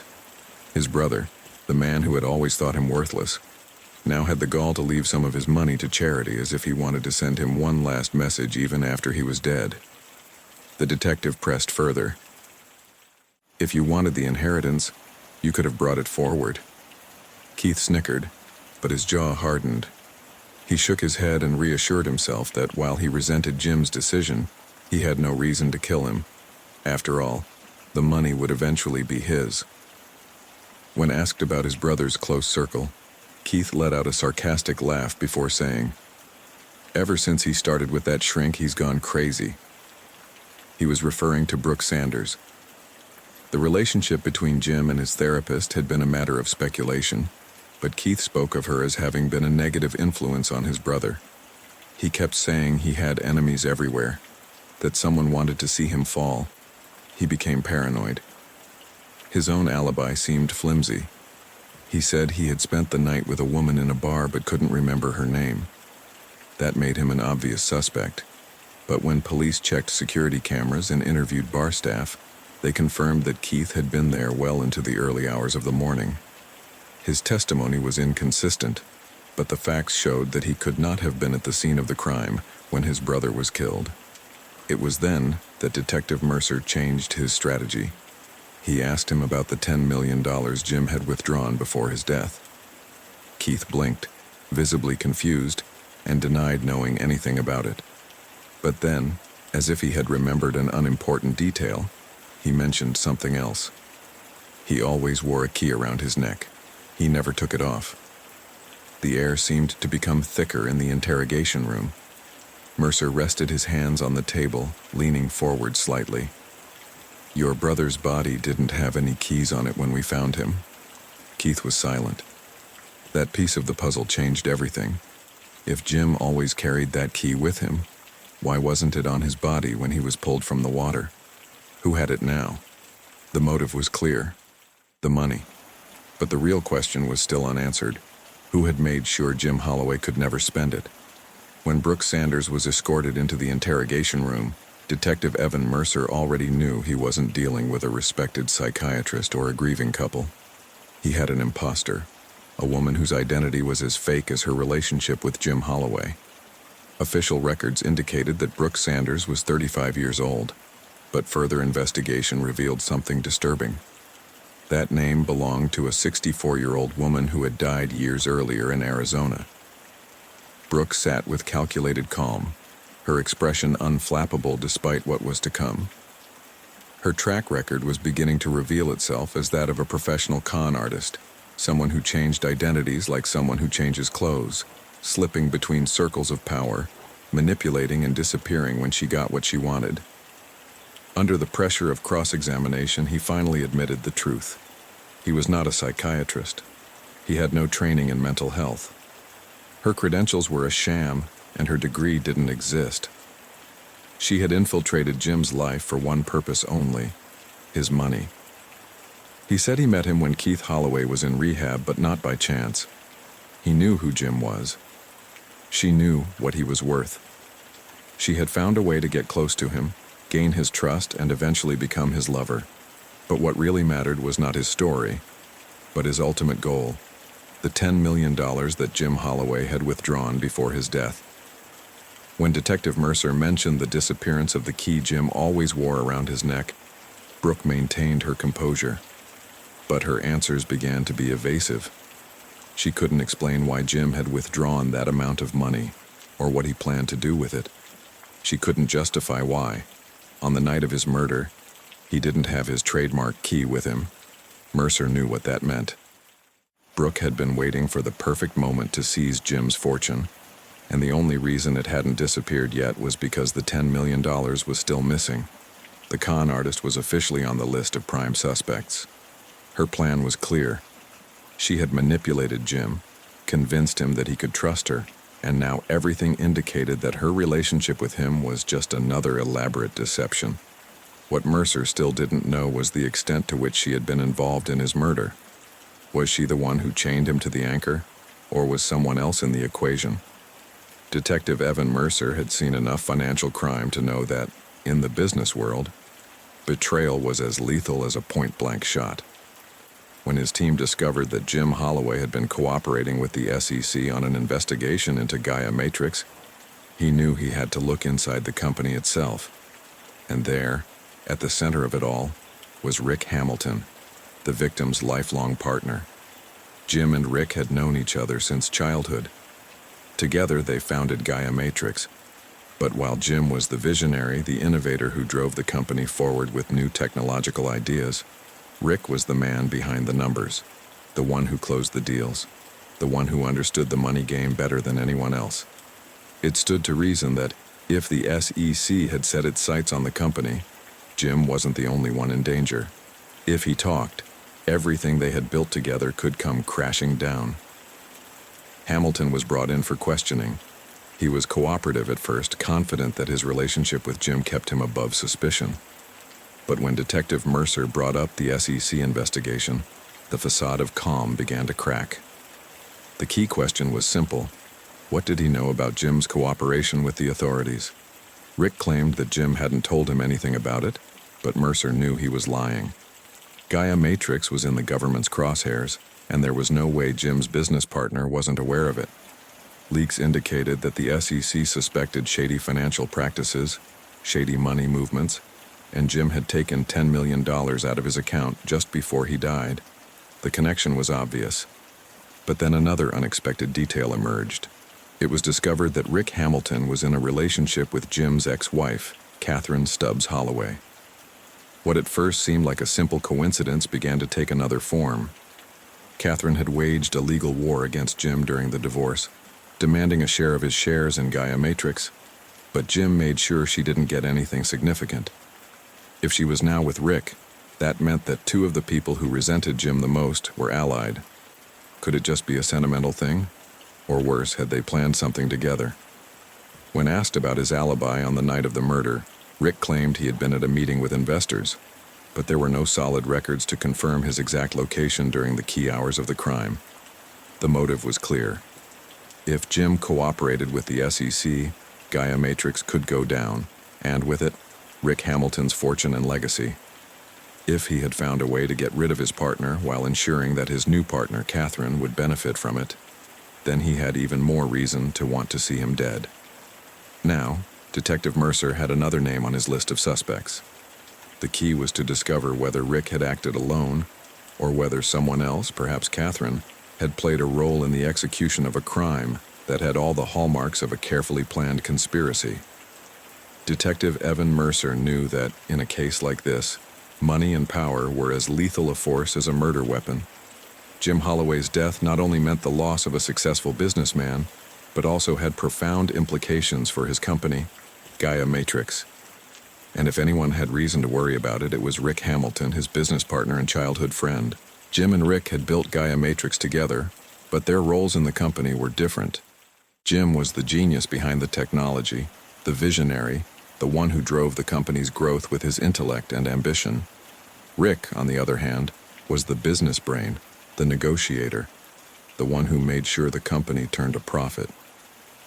Their relationship had been strong for years, but the recent problems with the SEC changed everything. If Jim was cooperating with the SEC investigation, that meant that someone in the company had committed financial improprieties. And if Rick Hamilton was aware of those practices, Gaia Matrix's downfall would also mean its ruin. As Mercer questioned Rick, he noticed that the man maintained a rigid composure, as if he measured every word before uttering it. His tone was confident, almost defiant. He said he knew nothing about Jim's cooperation with the SEC, but his answers were too calculated. When pressed further, something unexpected was discovered. Rick was in a relationship with Catherine Stubbs Holloway, Jim's ex-wife. The irony was obvious. Catherine had spent years fighting Jim for money and stock in Gaia Matrix, and now she was with the man who controlled the company's finances. Rick tried to downplay the matter. He claimed that Catherine had been out of town for weeks, and that their relationship had nothing to do with Jim's murder. But Mercer wasn't convinced. If Jim discovered this relationship and feared his ex-wife was still trying to get some of his fortune, had he planned to clamp down? Or was it Rick who needed to make sure Jim couldn't ruin his career with his SEC testimony? When asked about his alibi, Rick claimed that he had been at a dinner with investors. However, he was unable to provide concrete evidence of his whereabouts during the exact hours of the murder. His version was vague, full of gaps that were difficult to ignore. But there was something else. When Mercer mentioned that Jim didn't trust anyone in his final days, Rick nodded slowly before saying something that changed the course of the investigation. Jim had an amazing head of security. He wouldn't let anyone near him. The comment seemed casual, but it actually revealed a new thread to follow. If Jim felt so threatened that he needed personal security, then he had known that his life was in danger. The question was, from whom? Rick Hamilton had every reason to want Jim out of the way. The fall of Gaia Matrix would have meant his own ruin. His relationship with Catherine tied him further into the conflict. And now, Detective Mercer had another name to investigate. The mysterious head of security who had been protecting Jim in his final days. The conspiracy was getting bigger, and the truth was still submerged, waiting to surface. Detective Evan Mercer watched Stuart Reynolds as he was being wheeled into the interrogation room. Despite being in a wheelchair, his presence was still imposing. His background as ex-military and head of security for Gaia Matrix made him a man accustomed to pressure situations. His face, weathered by years of experience in private intelligence, reflected a mixture of reserve and calculated coolness. It was evident that he knew more than he was willing to reveal. The investigation had shown that Jim Holloway trusted him completely. In recent months, when he had begun to feel threatened, Reynolds had been his chief security advisor. Jim had told him about his growing paranoia, his suspicions that someone was following him, and more importantly, his fear of losing everything. Reynolds' recommendation was clear. He should withdraw his money from the banks and hide it in a place where no one could trace it. When asked directly about this by Detective Mercer, Reynolds admitted that he had advised Jim on how to protect his fortune. His security background meant he knew effective methods for hiding large sums of money without leaving digital traces. Among his suggestions, one option in particular stood out: train station lockers. They were anonymous, secure, and easy to access without arousing suspicion. Reynolds stated that he did not know if Jim had taken his advice, but he made it clear that if he had, the only way to access the money was with the key to the locker, and that key as far as was known at the time, always hung around Jim's neck. However, when the body was found, the key was not there. Detective Mercer realized that this changed everything. If the key was missing, it meant that whoever murdered Jim not only knew about the money, but had a plan to find it. This was not a crime of passion or a senseless settling of scores. It was a meticulous execution, carried out by someone who knew Jim's every move, and more importantly, his best-kept secret. The interrogation yielded no direct evidence against Reynolds, but it did make one thing clear. The money remained at the center of the mystery. And now, the key question was not only who had killed Jim Holloway, but who held the key that could unlock his hidden fortune. Detective Evan Mercer knew the key to the case was money. Every suspect had a connection to Jim Holloway, each with a possible motive to kill him. But the only person with a real, tangible reason to kill him was the one who had the key to the locker where the fortune was hidden. Following the only concrete lead, Mercer made a risky decision. Instead of continuing to interrogate and speculate, he let the culprits themselves give themselves away. He headed for the train station, the last place where the missing piece of the puzzle could be found. Dressed casually, he mingled with the crowd of passengers and passers-by.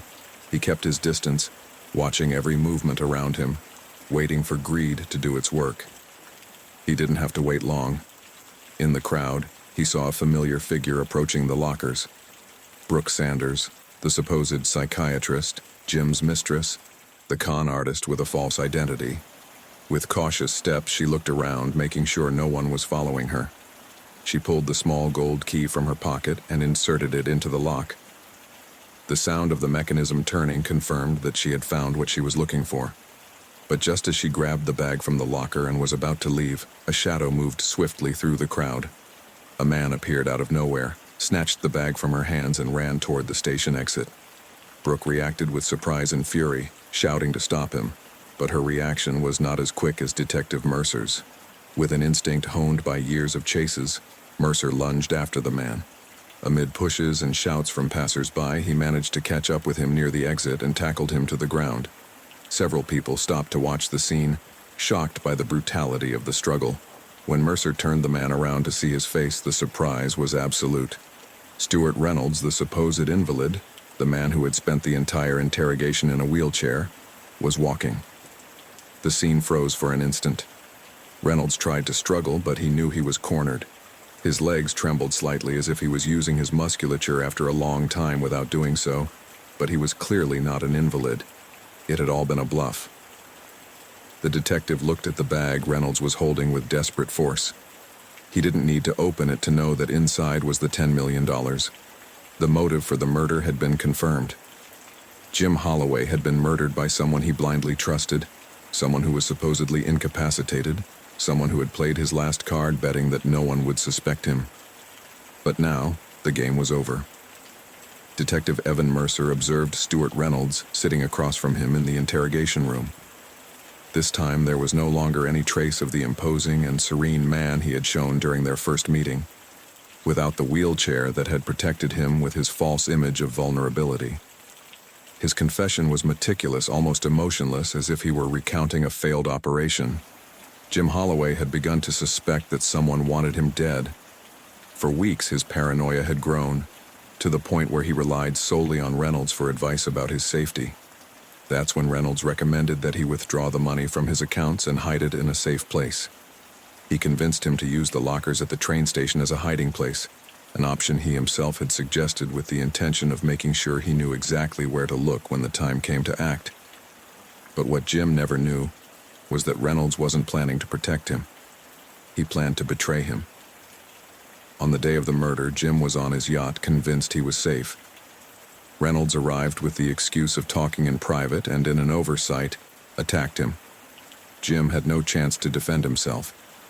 He was pinned down, and before he could react, Reynolds ripped off the small golden key hanging from his neck. He was convinced that, with it in his possession, he had access to the $10 million that Jim had hidden. To make sure there were no witnesses or traces left, he took the crime to the next level. He tied Jim's body to the yacht's anchor, ensuring that he could not survive the fall into the water. Without remorse, he threw him into the depths, watching the weight of the chain drag him down until he disappeared into the darkness of the sea. In his mind, he had committed the perfect crime.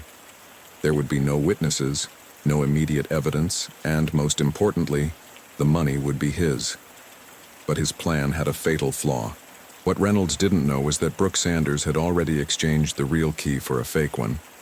Before Jim died, Brooke, who had also been waiting for her chance to get her hands on the money, had managed to swap the key without anyone noticing.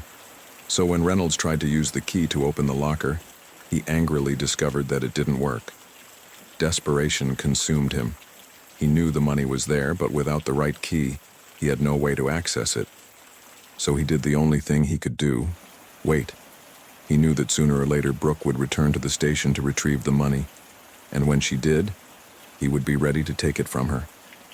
However, his plan fell apart when Mercer captured him. Greed had sealed his fate. With the confession complete, the case was closed. Stuart Reynolds had committed the perfect crime, but his own impatience and Brooke Sanders's double dealing had doomed him. Money had been the linchpin of it all, the reason Jim died and the reason his killer ended up betraying his own alibi. Detective Mercer watched Reynolds one last time before he was led out of the room. In the world of security, the first lesson is to foresee all possible scenarios, but Reynolds had made a fatal mistake, trusting that he would be the only player in the game. Case 6. The lifeless body of a man was found trapped among branches and debris on the banks of the Redwater River, washed up after a recent flood. A gunshot wound to the head indicated an execution, but there was no sign of the murder weapon or documentation on his sodden clothes. He had only a few chips from the Golden Chip, a local arcade, and a small cheap prize in his pocket. The absence of cameras and witnesses made the investigation difficult, but Detective Wyatt Grayson knew the key was not where the body was found, but upstream, where the crime had actually begun. Detective Wyatt Grayson was still inspecting the crime scene when two local sheriff's deputies approached him. Sheriff Exley, with his usual unflappable demeanor, was the first to speak, while Sheriff Marshall, visibly upset, seemed to measure her words before intervening. The victim was no stranger. His real name was Eddie Russo, but in recent years he had been living as Ed Diedrichson under the Witness Protection Program. He had taken refuge in Redwater under a new identity after betraying his former associates in the mob. He had snitched on several capos in exchange for protection, but his new life was far from blameless. Although the government had hidden him, his nature did not change. He was a hustler, a man who could not stay out of trouble. He engaged in shady little businesses. He sold marijuana in the alleys, lent money to teenagers under threat, and frequented the Golden Chip, the local gambling hall where he had become a familiar face among gamblers and debtors. His wife, Gina Diedrichson, formerly known as Jenny, was also under the protection program. Now, with Eddie dead, the question was inevitable. Who had found him? The mob that wanted him dead? Or someone closer to him who decided to settle the score on his own? Detective Grayson knew at that moment that this was no ordinary crime. Eddie Russo had escaped death once before, but this time the past had caught up with him. Detective Wyatt Grayson didn't have to look far to find Gina Diedrichson, Ed's wife. When sheriff's deputies arrived at her house, they found her barricaded in with a shotgun in her hands, her eyes wild-eyed and her nerves on edge. She didn't shoot, but her reaction said more than any statement. She hoped they were coming for her. The house where she lived with her husband, a property acquired in cash, was a sign of the comfortable life they still tried to maintain under their new identity. However, the woman the government had placed under protection never left her past behind. She had been Eddie Russo's wife in the days of the mafia, a woman accustomed to luxury, to Italian food served in exclusive restaurants, to environments where veiled threats and shady deals were part of everyday life. When taken to the station for questioning, Gina was evasive. She denied knowing anything about her husband's disappearance, insisting that she had last seen him the night before. However, her anxiety betrayed her. She trembled, rubbed her hands together, and her gaze wandered whenever Grayson mentioned the possibility that her husband had been executed. Finally, between sighs and half-hearted answers, she confessed what she already feared. She knew Ed was dead. He hadn't come home the night before, and that meant only one thing. To her, it was not necessary to see him to know that he had been killed. From the moment Ed didn't walk through the door, she knew the mob had found them. More than sadness, her expression reflected pure fear. She was convinced that she would be next. Someone had broken the protection pact. Someone had given them away. But Detective Grayson wasn't entirely convinced. Gina wasn't just a terrified wife. She was a woman who had been in the world of crime for years, who had lived among mobsters and traitors. She knew more than she was saying, but for some reason she wasn't ready to talk. While reviewing the records of the Golden Chip Arcade, Detective Wyatt Grayson found something disturbing. Someone from Ed's past had been there the night of his disappearance. In theory, no one was supposed to know his new identity or whereabouts. However, among the names that turned up on security cameras and entry logs was a man with a nickname that stood out on the list of the night's gamblers: Tiny. Tiny was a burly biker with a well-established reputation in the underworld. His real name didn't matter as much as his record. He was linked to a motorcycle gang known for selling drugs and had been arrested multiple times for minor offenses. But what stood out most was his past with Ed. Detective Grayson questioned him without delay. Tiny didn't seem surprised that he was wanted. He leaned back in his seat with his arms folded, with an attitude of calculated disinterest. When asked about his relationship with Ed, he was blunt. They had been arrested together years before, when they were caught transporting a shipment of marijuana. However, while Tiny faced a legal process and was behind bars for a while, Ed walked free almost immediately. Tiny had no doubt about what that meant. Ed sang, made a deal with the authorities, and turned him in to save himself. From then on, he considered him a whistleblower, someone who couldn't be trusted. The resentment was there, etched in his expression, in his contempt-laden voice. However, he denied killing Ed. According to his version, during the night of the murder, he was with his motorcycle gang in a garage, a place where they used to meet to drink and fix their motorcycles. His companions backed up his alibi, but they were partial witnesses, men with strong loyalties who could well be covering for him. Despite the obvious tension, Tiny inadvertently offered a crucial piece of information. She said it was impossible to get close to Ed lately because he was always with the female cop. She didn't mention a name, but Grayson knew immediately who she was referring to. There was someone else in Ed's life, someone who may have been closer to him than anyone imagined. And if Tiny was telling the truth, that meant that not only was the mob after Ed, but that someone inside the law might also be involved. Before speaking with Sheriff Marshall, Detective Wyatt Grayson knew he needed to get more information from his partner, Sheriff Exley. As part of the Witness Protection Program, Exley had access to privileged data and was directly involved in the safety of Ed and Gina Diedrichson. His experience in federal service made him meticulous, disciplined, and above all, difficult to read. Grayson questioned him at the Marshal's service offices, where Exley maintained his composure throughout.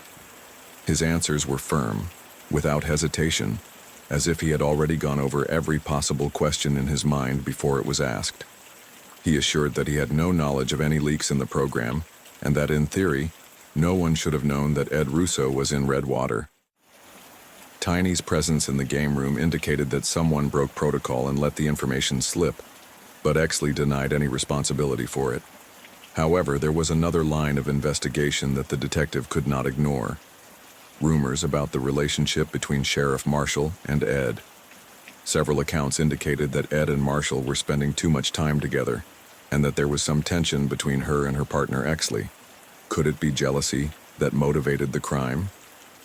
When confronted with this theory, Exley was upset. He denied any involvement and claimed that he was never aware of any alleged infidelities or favoritism toward Ed. He asserted that his relationship with Sheriff Marshall was strictly professional, and that any other interpretation was an attempt to derail the investigation. Grayson found no inconsistencies in his statement. There was no direct evidence linking him to Ed's murder, but his privileged access to program information was still a troubling factor. If it wasn't Exley, then someone within the system had allowed Ed's past to find him. The detective knew that the next conversation would be more revealing.